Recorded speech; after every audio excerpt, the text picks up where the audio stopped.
صدیق اکبر رضی اللہ تعالیٰ عنہ کی نیکیاں ستاروں کی مانند۔ ایک دفعہ حضرت عائشہ رضی اللہ تعالیٰ عنہا آرام فرما رہی تھی۔ آسمان پر ستارے چمک رہے تھے۔ ان کے دل میں خیال آیا کہ آسمان پر جتنے ستارے ہیں اتنی نیکیاں بھی کسی کی ہوں گی۔ انہوں نے یہی سوال نبی علیہ الصلوۃ والسلام سے پوچھا کہ کیا کسی کی نیکیاں بھی ستاروں کے برابر ہوگی؟ نبی علیہ الصلوۃ والسلام نے فرمایا کہ ہاں، عمر رضی اللہ تعالیٰ عنہ کی ہوگی۔ یہ سن کر حضرت عائشہ رضی اللہ تعالیٰ عنہا خاموش ہو گئی۔ پھر تھوڑی دیر کے بعد نبی علیہ الصلوۃ والسلام نے خود پوچھا، عائشہ تم سوچ رہی ہوگی کہ میرے والد کا نام نہیں لیا؟ کہنے لگی جی ہاں، بالکل یہی سوچ رہی تھی۔ فرمایا عائشہ ان کی یہ کیا پوچھتی ہو؟ ان کی نیکیاں کیا پوچھتی ہو؟ ان کی تو غارِ شور میں گزاری ہوئی ایک رات کی نیکیاں آسمان کے ستاروں سے بھی زیادہ ہے۔ سبحان اللہ۔ تیری رات کا مقام۔ حضرت عمر رضی اللہ تعالیٰ عنہ اپنی گود زندگی میں حضرت ابوبکر رضی اللہ تعالیٰ عنہ سے کہا کرتے تھے، آپ میری ساری زندگی کی نیکیاں لے لیجئے اور مجھے غارِ شور والی 3 راتوں کی نیکیاں دے دیجئے، کیونکہ مجھے ان 3 راتوں کی نیکیاں اپنی ساری زندگی کی نیکیوں سے زیادہ نظر آتی ہے۔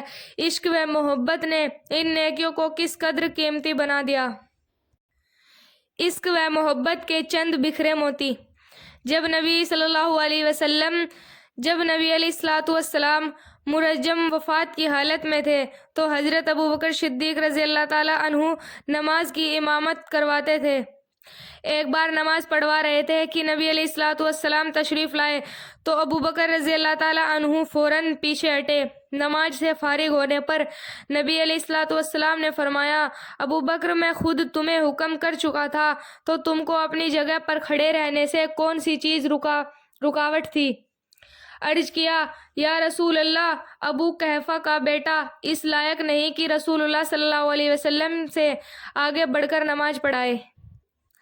جب نبی صلی اللہ علیہ وسلم نے دنیا سے پردہ فرما لیا تو صحابہ کرام پر غم کا پہاڑ ٹوٹ پڑا۔ حضرت عمر جیسے بڑے درجے کے صحابی ہاتھ میں تلوار لے کر کھڑے ہو گئے کہ جس نے کہا کہ نبی علیہ الصلوۃ والسلام فوت ہو گئے، میں اس کا سر قلم کر دوں گا۔ جب ابوبکر صدیق رضی اللہ تعالیٰ عنہ کو پتہ چلا تو آپ تشریف لائے۔ بخاری شریف میں ہے، بس ابوبکر رضی اللہ تعالیٰ عنہ آئے اور نبی علیہ الصلوۃ والسلام کے چہرے سے چادر ہٹا کر ماتھے کا بوسہ لیا اور کہا، آپ پر میرے ماں باپ قربان۔ آپ نے زندگی بھی پاکیزہ گزاری اور پاکیزگی سے ہی خالق کو جا ملے۔ حضرت صدیق اکبر رضی اللہ تعالیٰ عنہ کو کچھ علامتوں سے پتہ چل چکا تھا کہ اب محبوب سے جدائی ہونے والی ہے، اس لیے جب سورہ نصر نازل ہوئی تو صحابہ کرام خوش ہوئے، مگر عاشق زار ابوبکر رضی اللہ تعالیٰ عنہ دل تھام کر مسجد کے کونے میں رونے بیٹھ گئے۔ صحابہ کرام رضی اللہ تعالیٰ عنہ نے کہا، لوگ فوج در فوج اسلام میں داخل ہوں گے تو یہ خوشی کا پیغام ہے۔ فرمایا، ہاں، لیکن جب کام پورا ہو گیا تو محبوب صلی اللہ علیہ وسلم بھی تو محبوب حقیقی جا ملیں گے۔ میں جدائی کے تصور سے بیٹھا رو رہا ہوں۔ جب فتح مکہ کے دن ابوبکر صدیق رضی اللہ تعالیٰ عنہ کے والد ابو قحافہ ایمان لائے تو نبی علیہ الصلوۃ والسلام نے بہت خوشی کا اظہار فرمایا۔ اس پر سچے عاشق نے کہا، قسم ہے اس ذات کی جس نے آپ کو دین حق کے ساتھ بھیجا ہے کہ ان کے اسلام لانے سے مجھے آپ کے چچا ابو طالب کے اسلام لانے کی زیادہ خوشی ہوتی۔ حضرت ابوبکر رضی اللہ تعالیٰ عنہ عشق رسول میں اتنا کمال حاصل کر چکے تھے کہ اب ان کو اپنے محبوب کی شان میں ذرا سی گستاخی بھی برداشت نہیں تھی۔ چنانچہ ایمان لانے سے پہلے ایک بار ان کے والد نے نبی علیہ الصلوۃ والسلام کی شان میں کوئی نامناسب بات کر دی تو حضرت ابوبکر رضی اللہ تعالیٰ عنہ نے ایک زوردار تھپڑ رشید کیا۔ ایک بار ابو جہل نے نبی علیہ الصلوۃ والسلام کی شان میں کوئی گستاخی کی تو ابوبکر رضی اللہ تعالیٰ عنہ شیر کی طرح اس پر جھپٹے اور فرمایا، تو دفع ہو جا اور جا کر لات و منات کی شرمگاہ کو چاٹ۔ یہ ثبوت ہے کہ اس بات کا کہ عشق مصلحت اندیش نہیں ہوا کرتا۔ جب نبی علیہ الصلوۃ والسلام نے پردہ فرما لیا تو مدینے کے آس پاس کے لوگ دین اسلام سے پھر گئے، سیاسی حالات نازک ہو گئے۔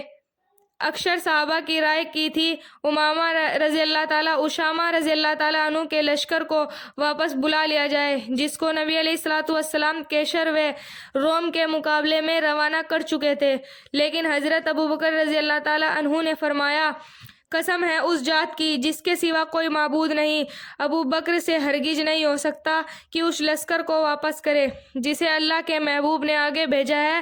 میں اس لشکر کو ہرگز واپس نہیں بلاؤں گا، چاہے مجھے یقین ہو کہ کتے ہماری ٹانگ کھینچ کر لے جائیں گے۔ عشق کا فیصلہ عقل کے فیصلے کے خلاف تھا، لیکن دنیا نے دیکھا کہ خیر اسی میں تھی۔ سازشیں اپنے آپ دم توڑ گئی، دشمنوں کے حوصلے پست ہو گئے، سیاسی حالت کی کائیاف پلٹ گئی، عشق ایک بار پھر جیت گیا۔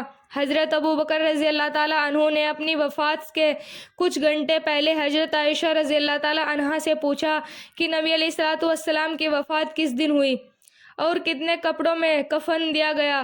مقصد یہ تھا کہ مجھے بھی وفات کا دن اور کفن نبی علیہ الصلوۃ والسلام کی طرح نصیب ہو۔ زندگی میں تو مصاحبت کی ہی تھی، صحیح مرنے کے بھی مصاحبت مطلوب تھی۔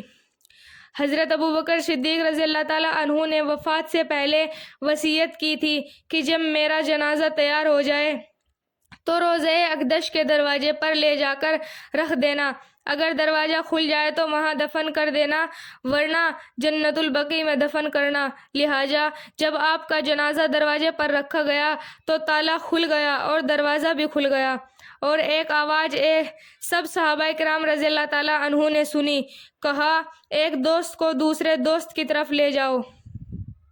بھائیو بہنوں، ہمارے چینل کو سبسکرائب کریں، ویڈیو کو لائک کریں، شیئر کریں۔